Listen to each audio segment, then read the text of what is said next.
Eric Adams was the great hope to end this, and I can tell you that so far it looks like he may just be a continuation in many ways of the de Blasio decline. He might be a little bit better on police, but let me start with this. He has backed allowing 800,000 non-citizens, and I just want to say this, non-citizens is not a term we should use.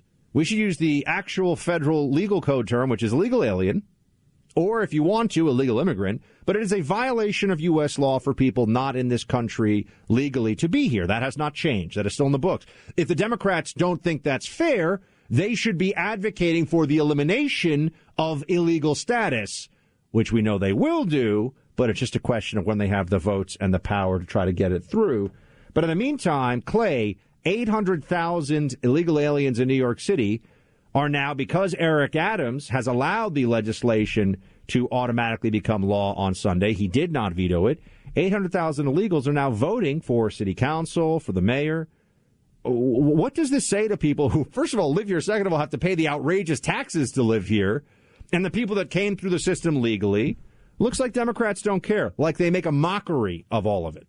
No one saw this news who is a American citizen and thought, this solidifies my decision to live in New York. That's my number one takeaway. And this is significant because Eric Adams has talked about publicly, I think he said a lot of the right things, which is one of the first things he's going to do is get on a plane and go down to Florida, he said, and try to persuade people who had left New York to move to Florida, had taken their tax dollars from New York to Florida, and was going to try to persuade them to come back. This is the exact opposite of that. My second thought is there's no way this is constitutional.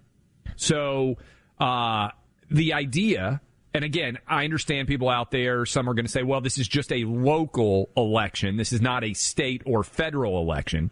But to me, the idea that you can allow, first of all, how are you going to distinguish, right? So we already know that New York City's elections are a total mess. They've acknowledged it. The mayor race itself was a mess. They put out wrong numbers. They had to correct them. How are you going to easily create a system where you are going to allow people to vote in local elections, but then not allow them to vote in state or federal elections? It seems to me that this would be rampant fraud opportunities because you're going to have, two different registers of who exactly is legal to vote and who's not, and what are the rules and ramifications here. I find it hard to believe that this is going to be upheld constitutionally. But it shows you the mentality here, folks. Certainly. I mean, this is a new era for New York. They've already done something like this in San Francisco. They are making moves to do things like this in Los Angeles and other places. But here is Eric Adams when this was being talked about. Here's how he responded. Doesn't the bill just make a mockery of the idea of American citizenship, though? I mean, this is just for local elections, but does that mean, next New York City is going to want non-citizens to vote in federal elections? I mean, and what do you say to all the people who went through the process, the difficult process of becoming an American citizen, studying for the test, swearing an oath of allegiance to the United States of America, who now see this legislation just saying, well, anyone who's here, go ahead and vote? Well, I say to them, keep doing it. Membership has its privileges. Being a member of what we call United States of America is a great privilege, and I would tell them, keep doing it. Don't let anything daunt you or take you away from that mission. This legislation is not going to do that. That's a laughable non-answer, by the way, to some actual questions being asked, in fairness, on CNN. Yes. There.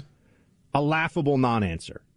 So what is it? What are people to make of this? We haven't even talked about the fact that this mayor's now going to have to be working in a world where the district attorney, Bragg, is apparently saying, what do you mean you guys are going to be upset at me because I'm not going to put armed robbers in prison at all? I mean, there's a lot of indicators here that Adams is not going to be the savior of New York City.